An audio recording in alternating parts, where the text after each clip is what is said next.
All right, it's time to start reading An Hour with Abuelo. This is the passage that you will be using for your test on Friday.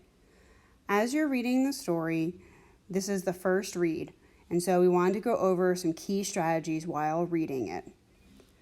The first step is that you read the story all the way through. Make the first read just trying to get the gist of the story. You're just trying to get a general idea of what's happening, who's involved, and who's important. As you're listening to the story, you want to focus on these pieces. Make sure you can identify the characters, the setting, where and when is the story taking place, and what are some of those key plot events. You may be able to pick up the conflict, but if you're missing either one of these last two parts, plot or conflict, don't worry, you're going to be reading the story a few more times before the test anyway. Third is to reread the story and annotate. This is what you're going to do Thursday in class. All period is set aside just for you to read and annotate the story.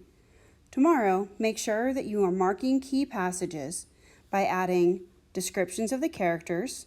We marked that by circling last week. The events that are happening in the story.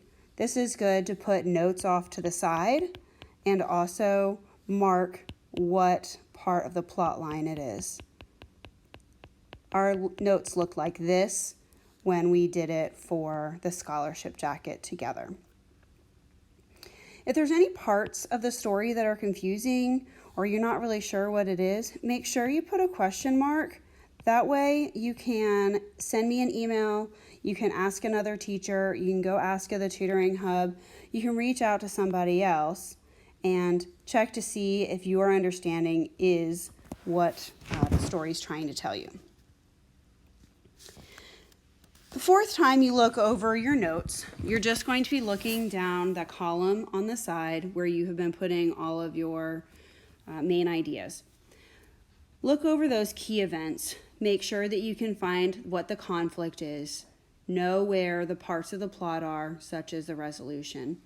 And start thinking about themes. What could they be? What lesson was taught through this story? Fifth would be to go through and use the question stems.